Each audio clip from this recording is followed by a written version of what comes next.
జగన్మోహన్ రెడ్డి ఓడిపోయి 6 నెలలు గడిచినా కానీ వైసీపీ కార్యకర్తల్లో జగన్మోహన్ రెడ్డి మీద ఉన్న అసంతృప్తి అయితే పోలేదు. ఈ విషయం నిన్న పులివెందుల సాక్షిగా బయటపడింది. వాస్తవానికి పులివెందులు అనేది జగన్మోహన్ రెడ్డికి ఒక కొంచుకోట లాంటిది.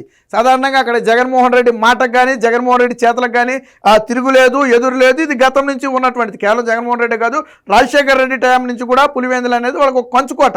అలాంటి కొంచుకోటలో జగన్మోహన్ రెడ్డికి నిన్న నిరసన సెగ అయితే ఎదురైంది. దాంతో ఒక్కసారిగా అటు జగన్మోహన్ రెడ్డితో పాటు వైసీపీ వర్గాలు ఉలిక్కిపడ్డాయి. ఎందుకంటే జగన్మోహన్ రెడ్డికి పులివెందుల్లో నిరసన ఎదురవ్వటం ఏంటి? సరే, వేరే ప్రాంతంలోకి వెళ్ళారంటే సరే, ఏదో ఆ పార్టీ ఈ పార్టీ ఎవడో అడ్డం పడి ఉంటారో అది వేరే విషయం. కానీ సొంత పార్టీ కార్యకర్తలు ఏదైతే జగన్మోహన్ రెడ్డి క్యాంపు కార్యాలయం పులివెందుల వద్ద ఆ ప్రజా దర్బార్లు నిర్వహించాలని ఒక నిర్ణయం తీసుకున్నారో, ఈ సందర్భంగా పెద్ద ఎత్తున జనం వచ్చారు.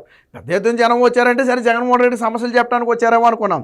జగన్మోహన్ రెడ్డి నిలదీయడానికి వచ్చారని తర్వాత తెలిసింది. ఎందుకని దీంట్లో ప్రధానంగా రీజన్ ఒకటే, వాళ్ళకేమి జగన్మోహన్ రెడ్డి మీద వ్యక్తిగత కక్ష ఏమీ లేదు. కానీ గతంలో పనులు చేస్తే జగన్మోహన్ రెడ్డి బిల్లులు చెల్లించాలి. 5 ఏళ్ల పాటు 5 లక్షలు 10 లక్షలు లాంటి చిన్న మొత్తాల దగ్గర మొదలుపెట్టి 50 కోట్లు 100 కోట్ల వరకు పనులు చేసిన వాళ్ళు కూడా ఉన్నారంట.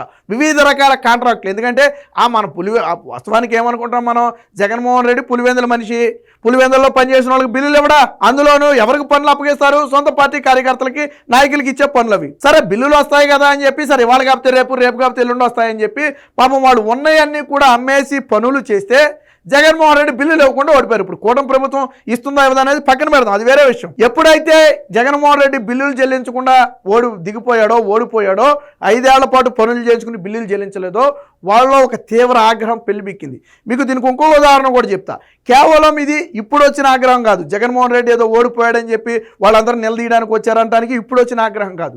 మీకు గుర్తుందో లేదో, ఎన్నికలకు కొద్ది రోజుల ముందు, ఒక నెల 2 నెలల ముందు, సుమారు 2-3 నెలల ముందు జగన్మోహన్ రెడ్డి పులివెందులు వెళ్ళాడు. ఎందుకంటే అప్పటికే పులివెందుల్లో కొంత అసంతృప్తి ఉందనే వార్త జగన్మోహన్ రెడ్డికి వెళ్ళింది. దాంతో పులివెందుల్లోకి వెళ్ళిపోయి సొంత పార్టీ కార్యకర్తలు, కీలక నేతలతో ఒక ఆత్మీయ సమావేశం పేరుతో ఏర్పాటు చేశాడు. అప్పుడు కొంతమంది కీలక స్థానిక నేతలు ఎవరైతే ఉన్నారో పులివెందుల్లో వాళ్ళందరూ కూడా ఆ సమావేశానికి హాజరు కాల. జగన్మోహన్ రెడ్డి అడిగాడు, వాళ్ళు ఎందుకు రాలేదని అడిగితే వాళ్ళు తిరుమల కాలినడకన వెళ్తున్నారంట అని చెప్పారు.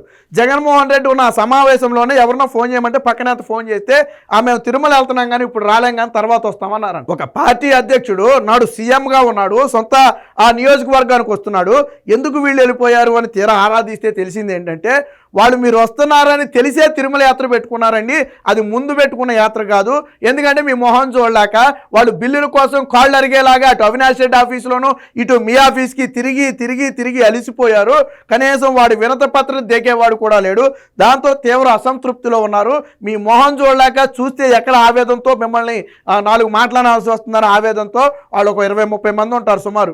కాలినడకన తిరుమల యాత్ర పెట్టుకున్నారు కానీ ఇది ముందు పెట్టుకున్న యాత్ర కానే కాదండి అని చెప్పారంట. జగన్మోహన్ రెడ్డి అప్పుడు అన్నారంటే, అవునా అలా జరిగింది, అలా జరగకూడదే, నేను బిల్లులు ఇస్తానంట. బిల్లులు ఇవ్వలేదు, బద్దలు ఇవ్వలేదు. ఇదే విషయానికి సంబంధించి నిన్న కూడా పులివెందుల్లో ఆ ఫైళ్లు పట్టుకుని ఎందుకు వచ్చారంటే, బాబు నీ హయాంలో మేము చేసిన పనులు ఇదిగో మాకు ఇంత పెండింగ్లు ఉన్నాయి, ఇది కూటమి ప్రభుత్వం ఇస్తుందో ఏదో మాకు తెలియదు, మమ్మల్ని నట్టేట ముంచేసామని చెప్పి తమ బాధ వెలగక్కడానికి వెళ్ళారు. ఇది కొద్దిగా నిన్న ఒక రకంగా ఉద్రిక్త పరిస్థితికి అయితే దారి తీసింది. వాస్తవానికి జగన్మోహన్ రెడ్డి అధికారంలో ఉన్నప్పుడు ప్రజా దర్బార్లో ఇచ్చిన సమస్యలను ఏ రోజు పరిష్కరించాల. అప్పుడు ఆయన ముఖ్యమంత్రి, ఏ పనైనా చేయాలంటే చేయగలడు. అవినాష్ రెడ్డి కూడా అప్పుడు ఎంపీగా ఉన్నాడు. అవినాష్ రెడ్డికి పవర్లో ఉన్నప్పుడు ఇంక తిరిగే ఉంటుంది, కానీ ఏ రోజు పనులు చేయాల.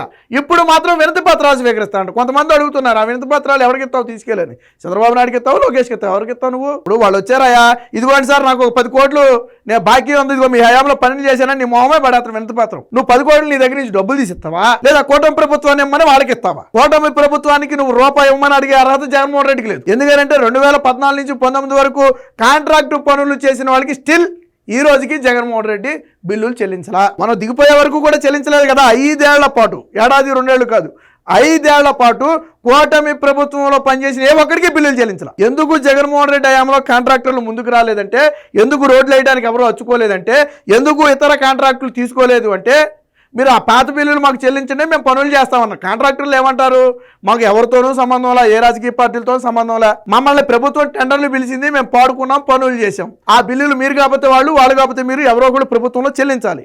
ఆ బిల్లులు చెల్లించండి అని అడిగితే జగన్మోహన్ రెడ్డి చెల్లించాలి. ఎప్పుడైతే జగన్మోహన్ రెడ్డి పాత బకాయిలు చెల్లించలేదో వీళ్ళందరూ ఒక యూనియన్గా ఏర్పడి ఈ రాష్ట్ర ప్రభుత్వానికి పనులు చేయకూడదని నిర్ణయించుకున్నారు. అందుకనే కాంట్రాక్ట్ టెండర్లు పిలిస్తే ఎవడో రాలి. వాస్తవానికి ఒక ప్రభుత్వ టెండర్ అంటే ఎగబడిపోతారు. చాలామందికి తెలిసే ఉంటుంది. అది ₹1,00,000 టెండర్ అయినా ₹1,00,00,000 టెండర్ అయినా ఒక టెండర్ అంటే చాలు ఎగబడిపోతారు పెద్ద పెద్ద వాళ్ళందరూ. కానీ జగన్మోహన్ రెడ్డి హయాంలో టెండర్లు అయితే ఎవరు రాకపోతే మళ్ళీ డేట్ మార్చి మళ్ళీ టెండర్లు వేయాల్సిన పరిస్థితి. ఎందుకు? బిల్లులు చెల్లించరనే భయం. కొంతమంది టెండర్లకు ముందుకు వచ్చిన ఒక షరతు పెట్టేవాడు. ఏమని? బిల్లులు పూర్తి స్థాయిలో చెల్లిస్తామని చెప్పి ఒక హామీ ఇచ్చి అందులో 50 to 75% నిధులు ముందు చెల్లిస్తే మేము పనులు చేస్తామని చెప్పి కొంతమంది షరతులు పెట్టారు. సాధారణంగా ప్రభుత్వం ఏంటంటే 50%, 70% ఒకేసారి చెల్లించదు సాధారణంగా అయితే రూల్ ప్రకారం. కానీ జగన్మోహన్ రెడ్డి ఇవ్వడనే భయంతో వాళ్ళు మీరు 50 నుంచి 70% నిధులు చెల్లిస్తామంటే చెప్పండి మేము పనులు చేస్తామన్నారు. ₹1,00,00,000 కాంట్రాక్ట్ అనుకోండి, ఒక 50 లక్షలు 75 లక్షలు వాళ్ళకి ముందు కట్టేస్తే వాళ్ళు పనులు చేస్తారు, తర్వాత 25 లక్షలు వచ్చు. వాళ్ళ ఉద్దేశం ఏంటంటే సరే నిజంగా అందులో 75% ఇచ్చేసారు అనుకోండి, 70% ఆ పనులు సరిపోద్ది, మా అయితే వాళ్ళకి వచ్చే లాభం పోద్దా 30%. ఆ ఉద్దేశంతో వాళ్ళు అడిగారు. ఇలాంటి పరిస్థితులన్నీ కూడా ఎదురయ్యాయి. ఇప్పుడు అదే జగన్మోహన్ రెడ్డికి నిరసన సెగం మారింది. చాలా మంది అన్నారు నువ్వు ముఖ్యమంత్రిగా ఉన్నప్పుడు ఇటు అవినాష్ రెడ్డి కార్యాలయంలో అటు సీఎం కార్యాలయంలో పులివెందుల ఆఫీసులో కూడా అనేక పత్రాలు ఇచ్చాం, ఇచ్చి జిరాక్స్ ఖర్చులు పెరిగిపోయాయి తప్ప మా చేతి పన్ను ఇంకు ఖర్చులు పెరిగిపోయాయి తప్ప మాకు పనులు జరగలేదని చెప్పి నిన్న చాలామంది ఆవేదన కూడా వ్యక్తం చేశారు. వాస్తవానికి నేను అసలు రాష్ట్రం మొత్తం ఎందుకు ఆ వైసీపీ నేతలందరూ షాక్ గురయ్యారంటే జగన్మోహన్ రెడ్డి సొంత ఇలాకాలో ఇంత తీవ్ర నిరసన ఎదురవుతాం. ఇప్పుడు ఒక క్లారిటీ వచ్చింది వైసీపీ వాళ్ళకి. సాధారణంగా చాలామందికి అరే జగన్మోహన్ రెడ్డి ఇంత చేతి ఎందుకు ఓడిపోయాడు, ఎందుకు 11 సీట్లే వచ్చాయి, కనీసం ప్రతిపక్ష హోదా ఎందుకు రాలేదు అని చాలామంది ఒక కన్ఫ్యూజన్లో ఉన్నారు.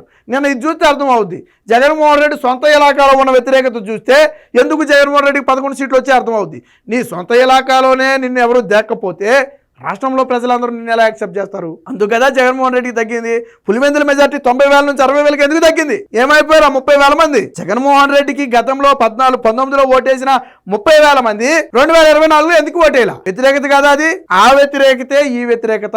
జగన్మోహన్ రెడ్డి ప్రజా దర్బారు పేరుతో పత్రాలు తీసుకునే ప్రయత్నం చేస్తే ఒక రకంగా ఏంటంటే జగన్మోహన్ రెడ్డి కొద్ది ప్రజల్లోకి వెళ్ళాలని చెప్పి ఏదో ఒక అంచనాతో ఉన్నాడు. ఏదో అన్నాడు కదా సంక్రాంతి తర్వాత ఏదో దసరా తర్వాత ఏదో మొత్తానికి నేను ప్రజల్లోకి వస్తానని చెప్పి ఒక మాట చెప్పాడు.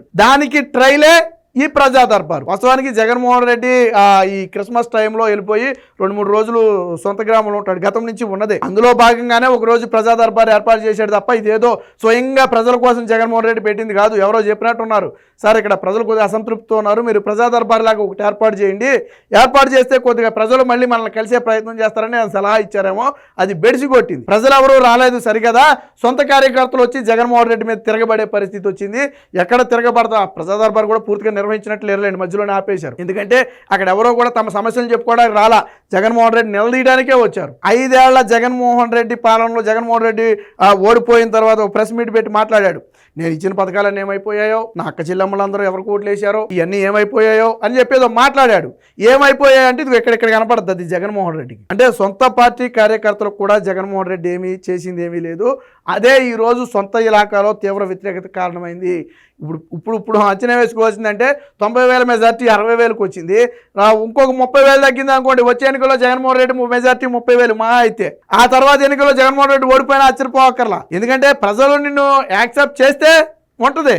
నువ్వు ముఖ్యమంత్రిగా ఉండే సొంత ఇలాకాకి ఏం చేసుకోలేకపోయావు, ఇక ప్రతిపక్షంలో ఉండి వాళ్ళకి ఏం చేస్తావు? నువ్వు వరద బాధితులకి ఇస్తానన్న ₹1,00,00,000 ఇప్పటికీ ఇవ్వలేదే, దానికే దిక్కులేదు. ప్రజలు వెళ్ళిపోయి 3 నెలలు అయింది, అది అయిపోయి. దానికి ఇస్తానన్న ₹1,00,00,000 ఇప్పుడు దిక్కులేదు. జగన్మోహన్ రెడ్డి పోనీ వీళ్ళకి ఏమైనా చేస్తాడా? ఇప్పుడు వీళ్ళ బాకీలు ఉన్నాయి, జగన్మోహన్ రెడ్డి ఆయన జేబులో తీసి కడతాడా? పోనీ కూటమి ప్రభుత్వాన్ని కట్టమని అడగగలరా? అడగలేడు, ఎందుకంటే ఆయన కట్టలేదు కాబట్టి. ఈ విధంగా మొత్తంగా జగన్మోహన్ రెడ్డి మీద ఉన్న తీవ్ర అసంతృప్తి నిన్న పులివెందుల సాక్షిగా బయటపడింది. బహుశా ఇప్పుడు ఇంకో అనుమానం కలుగుతుంది, జగన్మోహన్ రెడ్డి ఎందుకు బెంగళూరు వెళ్తున్నాడు అంటున్నాం కదా, ఎందుకు బెంగళూరు వెళ్తున్నాడు అంటే ఈ వ్యతిరేకత తట్టుకోలేకేమో. ఈ వ్యతిరేకత తట్టుకోలేకే బహుశా జగన్మోహన్ రెడ్డి బెంగళూరు పారిపోతున్నాడేమో అని అనుమానం కూడా కలుగుతుంది. ఏది ఏమైనా సొంత నియోజకవర్గంలో సొంత పార్టీ కార్యకర్తలే జగన్మోహన్ రెడ్డిని నిలదీసే స్థాయికి రావడంతో వైసీపీ ఒక్కసారిగా ఉలిక్కిపాటికి గురైంది.